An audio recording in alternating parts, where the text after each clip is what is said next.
I'm Jen Taylor Skinner, and this is The Electorate. Throughout this country's history, the NAACP has been at the forefront of transforming American democracy, playing a pivotal role in advancing civil rights through their legal victories, through their grassroots activism, and their political advocacy. For example, in 1954, in the Brown versus the Board of Education case, the NAACP's Legal Defense Fund, led by Thurgood Marshall, successfully argued before the Supreme Court that racial segregation in public schools was unconstitutional. They successfully lobbied Congress to pass the Civil Rights Act of 1964 and the Voting Rights Act of 1965. The NAACP's influence in pushing America towards a better version of herself is unmatched, and this moment in American history is no different. So, in this episode, I had the distinct honor and pleasure to have a conversation with Patrice Willoughby, the Chief of Policy and Legislative Affairs at the NAACP. Patrice Willoughby and I discussed their advocacy for democracy, specifically during the 2024 presidential election cycle, and their efforts to reach voters on the ground to warn them about Project 2025. We talk about the Kamala Harris campaign, and of course, we also talk about Black women, their role in this past election, and how Black women can both continue to advocate for their own safety and well-being while protecting their peace. So please enjoy my conversation with Patrice Willoughby of the NAACP. Patrice Willoughby, welcome. Thank you so much for joining me. Oh, Jennifer, thanks for inviting me. We now have some distance from the election, and everyone that I know, they're either oscillating between two states. They're either in a determined fighting mode or they're still grieving. So I've been making a point to ask people, especially activists and organizers and Black women, of course, how they're doing. And I want to drive home the point that if you're not okay, that's fine. And it's kind of understandable. It's fine to not be okay given what we're up against. So all that said, I just want to ask you, how are you doing? And how are the people at the NAACP doing? How are the people at your organization, your colleagues, how are they dealing with this post-election reality? I'm doing fine. I have sort of a grim resolution that we are all going to really have to work very hard over the next 4 years in order to shore up democracy. But, in the history of racial equity and racial progress, that's something that, I am well aware of, and the NAACP is really focused on since 1909. So, not the results that would have been best for democracy, in my opinion, but we have the tools to go forward. One of the things I think that's become crystal clear is that Republicans and Trump had every intention to implement the policies that were laid out in Project 2025. And that's despite the fact that Trump tried to distance himself from Project 2025 when he was on the campaign trail. He said, that's not me. I don't have anything to do with it. It's not connected to me. And now we know that that wasn't true. And I know that the NAACP came up with a counter to Project 2025, and you call that toolkit Our 2025. It was the Our 2025 toolkit, as in OUR, Our 2025. Was that published before the election? We did. We started working on it in July after our national convention because we were reading Project 2025 and became really alarmed at its provisions, 900-page document publicly posted that really signaled a rollback on all of the civil rights progress that has taken place, not only the past 50 or 60 years, but really going back to the passage of the Reconstruction Amendments and the racial progress that's been made. And I would really just say the progress in democracy generally for women, for people of color, and particularly for Black people. So we started working on it and using our subject matter experts within the NAACP, began to craft out a response to it. And, that would have varied a little bit if another candidate had won the election, but it has provided the framework for us to mount our defense. So during the election cycle, as you were approaching voters and trying to tell them about Project 2025 and your response to it, did you get the sense that we as a community took Project 2025 seriously?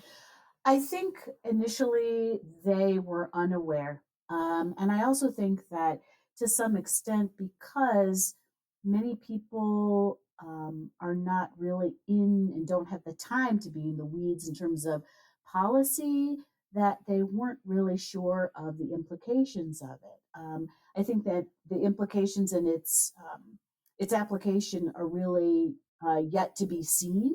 Um, but as we've gone along over the past 5 months, 6 months now, people are much more attuned to how specific provisions like abolishing the Department of Education would really impact their daily lives.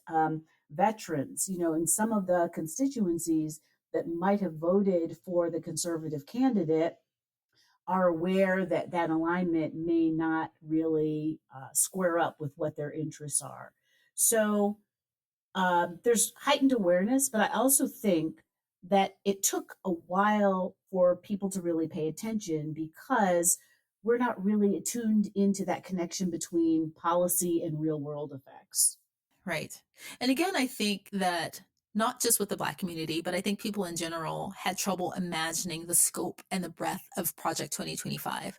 I mean, Republicans really hit every corner of our society in their efforts to try to crush democracy, right? For lack of a better word. And, just now, just considering the breadth of Project 2025, it does seem kind of unbelievable. But was the NAACP able to refashion your response to it, the Our 2025 toolkit following the election in response to Project 2025, and craft a toolkit for how do we live through this? Well, yes, because we understand that, when you don't really have the levers of power to work with, we have to then go back to the roots of our founding, which are a lot of grassroots and community engagement. But I want to step back a little bit, outside the framework. One of the things we have to keep in mind is that at its root, our country is changing. And what we're really seeing is um, a disagreement about whether or not we have a multiracial democracy and we're working toward perfecting that, or whether we have a country that was really founded for the benefit of white Americans. And so, one of the things about this last election that was really heartening was the number of people that are really becoming a lot more vocal about the value of multiracial democracy and understanding the threat that is currently posed to it. If we go back to the foundations of the country, when the Pilgrims and the Puritans immigrated to the United States, they were economic migrants. And yes, religion was wrapped up in it, but these were people who were seeking opportunity. And over the past 248 years, what has happened is that as the country has become more diverse, a certain subset of people find and are adhering to a zero sum game framework, in that if I lose, you win. If you win, I lose. That's really counter to what we know about economics and what we know about the progress and the success of any society. And so that larger framework is something that I think we really all need to lean into, because our continued progress as a country and as an American country and as having core American values of inclusion is threatened by this very reductionist and narrow interpretation of who should benefit in the United States. I mean, that's nothing new, right? That question has always been on the table. And I often think about this struggle in the context of our longer history in this country and the fact that we've been in this country for a long, long time. We survived slavery, we survived Jim Crow, and they're trying very hard to pull us back there. So I try not to lose sight of the fact that you and I are here having a conversation where we're analyzing the presidential campaign of the first Black woman vice president of the United States. And somehow we came from that, that horrible past to here. I try to remember that and remind myself that we can also get past this moment. And speaking of Black women, I wanted to ask you about a poster that began circulating right after the election. And I'm sure you're familiar with it. It was a meme. And it was this illustration of Black women sitting on top of a building, and they were sipping coffee or tea or something. And they were basically sitting on top of this building, looking down at the country while the country was burning, right? And that image went viral.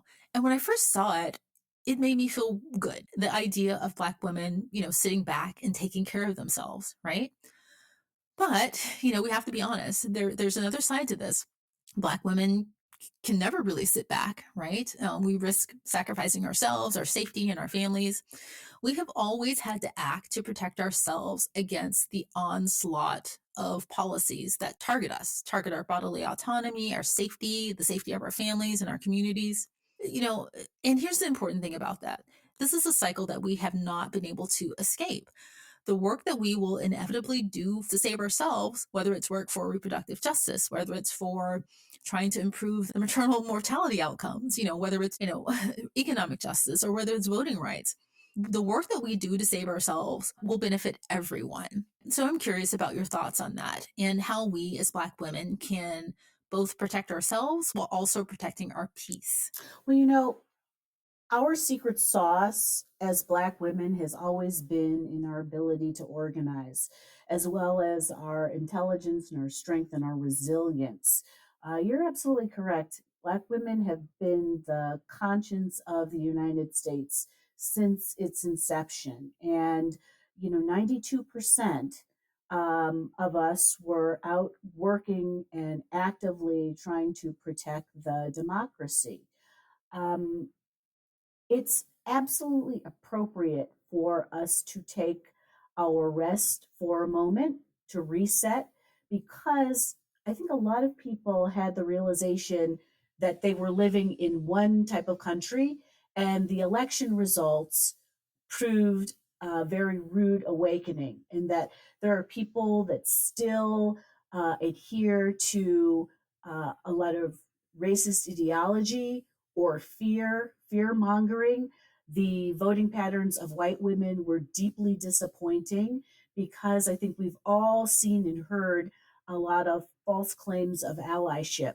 And so, with those factors swirling around, they have a devastating effect emotionally. As Black women, we need to take a moment to reset and to feel okay before we re engage the fight. Unfortunately, though, we do not have the option of sitting it out. And, I would propose a shift in mindset because the progress that we've seen, even with the setbacks of Dobbs, even with the racial wealth gap, and even with the results of this election, what they reflect, the fact that the conservative movement is throwing everything they can to limit democracy and to limit opportunity, that means that there are more people who are winning and that there are more people that have a broad view of multiracial democracy and the value of women, the value of people of color and Black people than we actually realize. Unfortunately, too many people were complacent, but when people throw everything that they can against you, what that tells me is how incredibly strong we are and how effective we've been over several hundred years in advancing democracy in this country. And we just have to bear down now and work a little bit harder. Right. So when you say too many people were complacent, presumably you mean voters who set out the election. And since we're talking about this in the context of Black voters, specifically Black voters who didn't come out to vote. And I've heard people say that pretty often, and that always has bothered me because we rarely acknowledge the role that voter suppression has had on the Black community, right? Republicans have been doubling down on voter suppression year over year, and they do it because it works. We know that there's been a significant impact, but I don't know if anyone has been able to precisely quantify the number of people who've stayed home because, for example, maybe their voting location was closed by their Republican governor, as an example.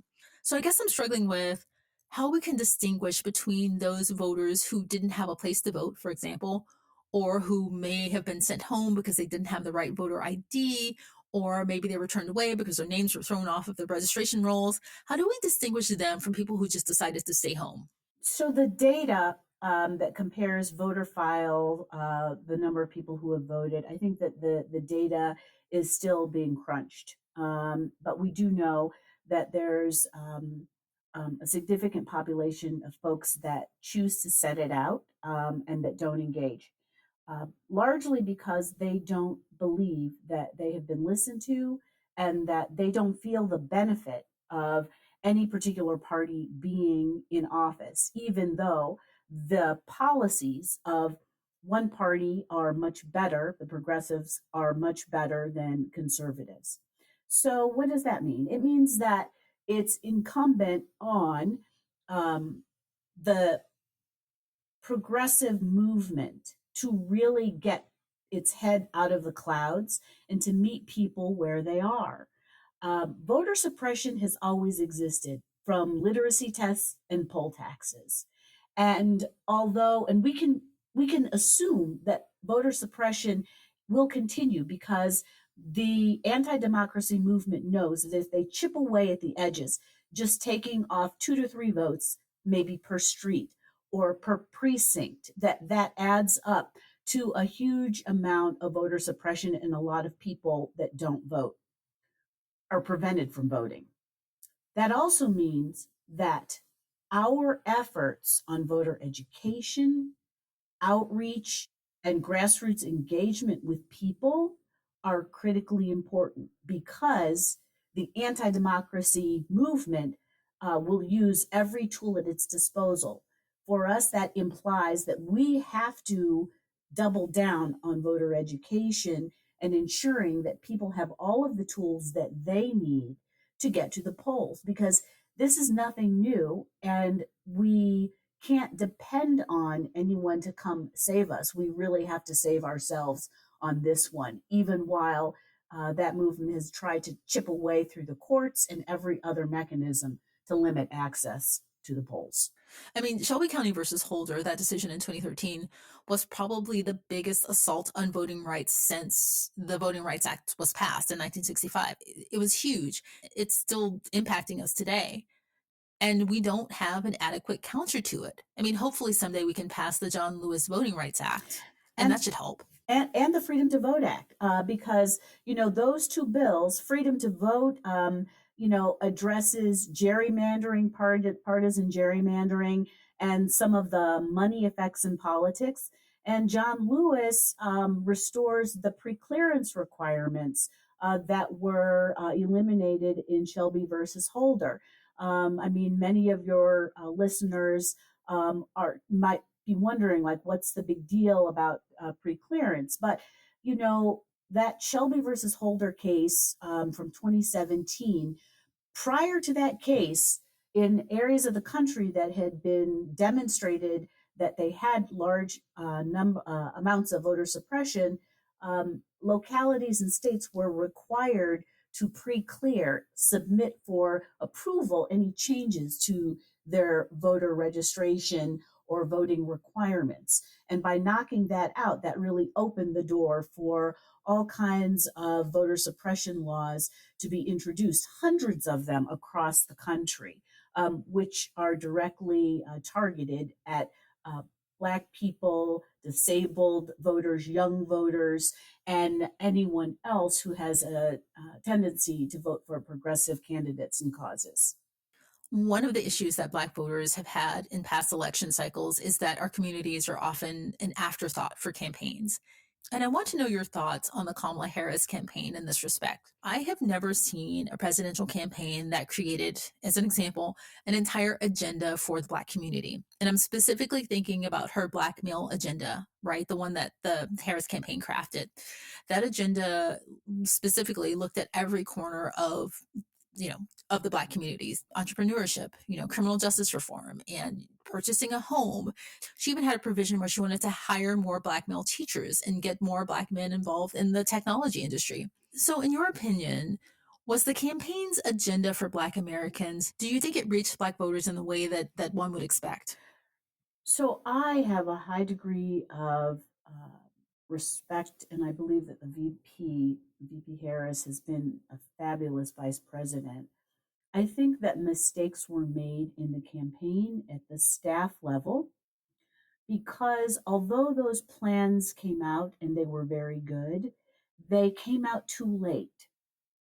Part of the problem of progressive politics is that it ports into communities of color, Black communities, every 4 years and asks people to go out and vote. In the intervening years, there is not a concerted effort to remain engaged with those constituencies, to explain to people, to persuade people, and to listen to them, most importantly, about what their concerns are. We engaged with the VP's office a couple of years ago, and I am mentioning this because some of the folks that were then in her vice president's office transitioned into the campaign, ended their official and went to work on the campaign. And they reached out when they were focused on reproductive rights. There were not enough people of color, there were not enough people who were really familiar with grassroots concerns of people in lower income communities or Black men across the demographic spectrum.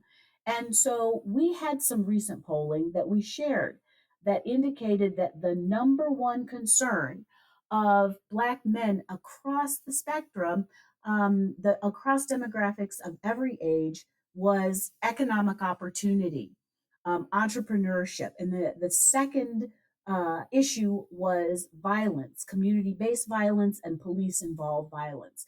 We shared that with them because at that point, their focus was on reproductive rights. Now, no one can tell me that reproductive rights isn't important. However, they wanted to engage Black men in the discussion about reproductive rights. And we shared that before they did that, they really needed to focus on economic issues. And so, fast forward, now we're in the middle of the campaign, and we begin to hear from Black men that they weren't feeling the campaign because their concerns about economic issues had not been addressed. We could have predicted that happening because that work at the grassroots level, the bread and butter issues were really critically important and they remain important. Black men are no different than any other men when it comes to the fact that they're worried about jobs, the price of goods, and the economy. And so the question is, how do progressive campaigns stop listening to consultants and begin to engage with people on the ground and hear what their concerns are and help frame out solutions based on those grassroots concerns of folks? Because this was my sixth presidential campaign that I've been involved in. The same issues have bubbled up from the time that I entered politics. And we see that it's a losing strategy and that it really needs to change. So, what changes do you think they could have made in relation to consultants? I don't know who was working on the campaign, which consultants were working, but what would you have liked to have seen different there? Sure. So, example, NAACP, we mobilized $20 million and got about 100,000 people out the door to discuss civic engagement, the importance of voting, and to talk about issues. There were $600 million that were deployed in campaigns, a lot of it in advertising, in many states. We know that, young people, for example, don't listen to cable and network news. And yet the commercials that proliferated the airwaves, were fast and furious. People weren't met where they are. And then when they were, it was sort of the same strategy of going to barber shops. And this is what I mean by the intervening years every 4 years. This conversation about civic engagement and policy issues has to be one that takes place through an entire 4 year period in order for people to understand that progressive politics is their best bet for advancing economically and socially. Yeah. Yeah. It's good to get your take on this because when I saw that barbershop video, the video that she made in the barbershop, I thought, hey, this looks good. This should reach some people. And so what was your opinion on that barbershop panel? I think it was a panel, right? It's one, well, I think it's one small element of where you meet Black men. Ask people in communities where to find members who are thought leaders in the community. It's not just barbershops, it's the network of people in Black communities There are trusted thought leaders throughout the community. Pastors are one set of folks, but when you want to know who to talk to, you actually go to the organizations that exist in those communities and you engage with them. And even those small amounts of money can go really far in building connection so that people will believe you and also listen, and you can get feedback on what's important to them. That is something that didn't happen. A top down approach doesn't work. $600 million, dollars, and I think that there were four consultant firms that split that money.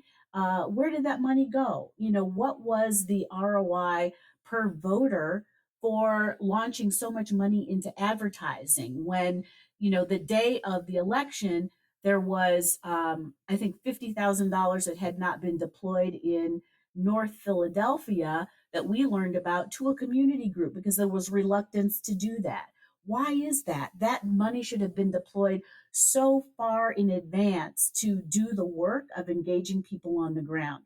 And so I think that progressive politics really needs a thorough overhaul to ensure that that doesn't happen again, because it's a surefire way to lose. If you contrast it with what the conservative campaign did, where they really engaged on social media, TikTok, and everywhere else on the ground to convince just enough people to not turn out to vote or to muddy the waters or to actually misrepresent what that campaign was able to do. Because as soon as the president elect was elected, he began to retract on things like, well, I really can't lower grocery prices because once the prices are high, it's hard to lower them. Anyone who pays attention to politics could have told you that. But when someone is hurting economically and they hear that, that's what they're going to pick up on. And that's why continued engagement is important so that people can suss out misinformation and disinformation from real plans and strategies that are going to help them. Yeah, I mean, countering disinformation is a really big burden to put on a single community. And I'm glad you brought that up because the conservative party, the Republicans, and Trump's campaign specifically, they are the kings of disinformation. And I wish we had more conversations about that and the ways in which they actually hurt the Black community. I mean, he lied about his economic policies in relation to the Black community. He lied about those stimulus checks. The fact that he put his names on those stimulus checks, despite the fact that he actually opposed the legislation, that was a reason that a lot of Black voters viewed him favorably, right? I don't know how many votes he won because of that, but a lot of them viewed that action from him, that specific thing, favorably. It was a brilliant marketing strategy, but in the end, it was a lie. And generally, I just think that we need to talk more about the ways that the Republican Party, and specifically Donald Trump and his campaign, has repeatedly abused and lied to the Black community. Totally agree with you. And I think that, we have to go back to some of the roots of civic engagement, civic education, um, economics education. There's cause and effect, right? I mean, over the past 40 years, 50 years, we've seen a lot of wage stagnation while there's been globalization, unions have eroded, but people don't really connect the dots between collective action and who's in office and how their pocketbook benefits. And so the Conservative Party takes advantage of that lack of education to, to put up symbols like the marketing campaign signing the stimulus check. That was taxpayer money that was put out to prevent the economy from crashing. Somehow there was no pushback because that's not what people remember. They only remembered that they got a check. What is the cure for mis and disinformation? It's education. And that has to happen all the time. But I also think that um, the progressive campaign really needs to have a much better way of engaging communities on the ground and where people get their information from, because there was really no pushback on the facts and circumstances how people got those stimulus checks, right? And we know that what people remember is how they feel, not what they're being told. And so when that happens and people who are lower income or who are under economic stress, they're looking for a solution. And I was reading an article just this past weekend about white voters in Youngstown, Ohio, indicating that the voters there voted for the Conservative Party. They know that they're being conned, but they preferred the open con as opposed to the progressive candidate because they believe that Democrats have lost their connection with working people. And so they would prefer to vote for a con that they know than being lied to. I think that that's really a poor lens on democracy and on the process in general.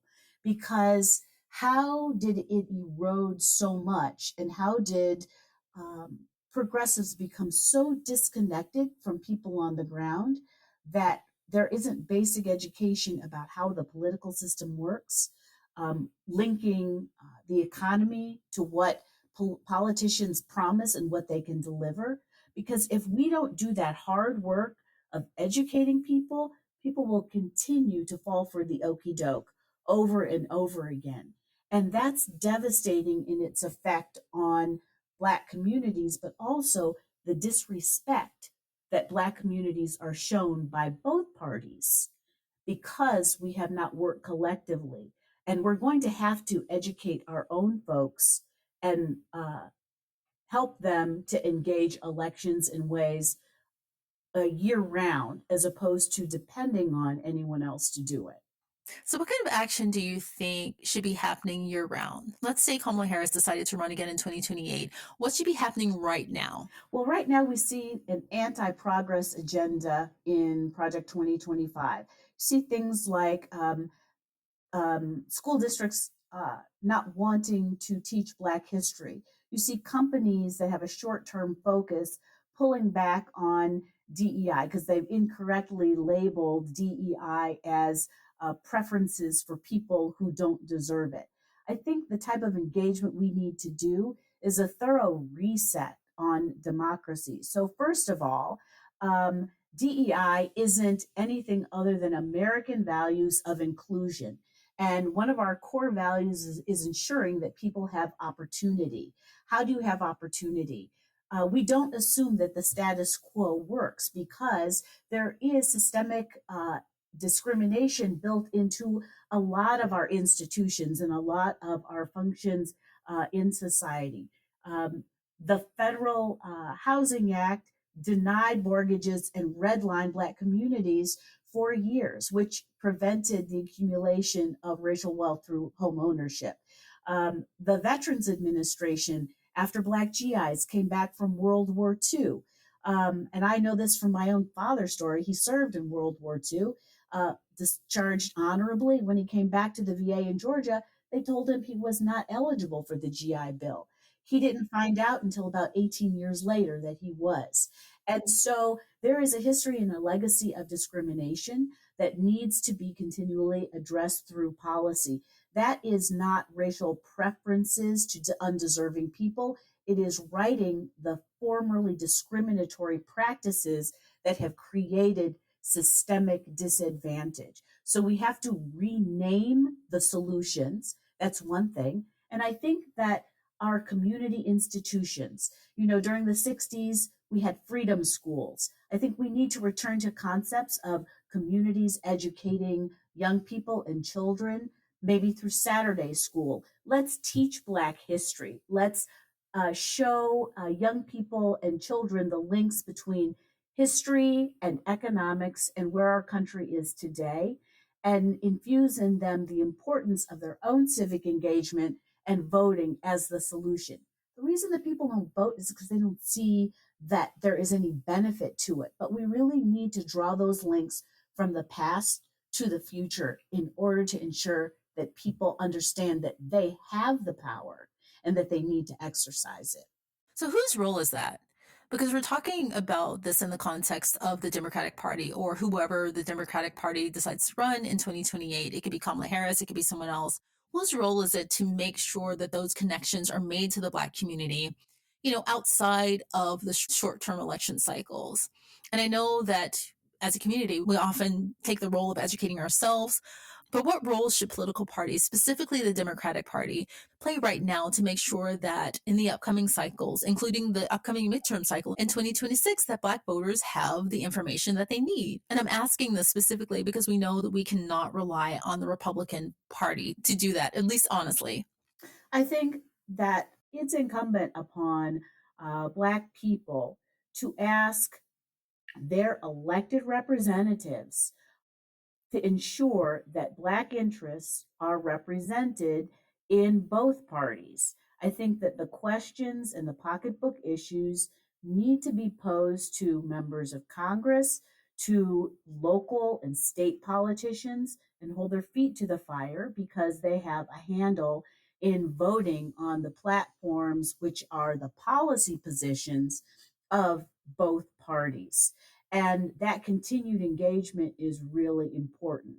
I think that it's also going to be that we have to insist that money that's raised goes toward civic engagement year round in Black communities. People don't want to see people in their community every 4 years. What resources are being dedicated on an ongoing basis for engagement with Black communities? Because Black folks have been the most reliable votes for progressive candidates. And I think that it's time to demand that that is returned in the engagement of those of that party with Black communities. I also think that the vendors are important. Who is being provided with contracts that engage Black community and where you meet people? That's important as well. We know from voting patterns and we know from the data that's collected who watches television. We can granulate down on channels, we can granulate down on social media. So if we know that an audience is listening at one channel, like social media or a specific platforms, then what is the guarantee that funds are going to be spent with the vendors that know how to reach those constituencies and not just depend on a top down approach, but finding out and engaging with community to learn where those people get information from, and also engaging at the grassroots level and with the companies that operate in those communities. It has to be bottom up, it can't be top down anymore.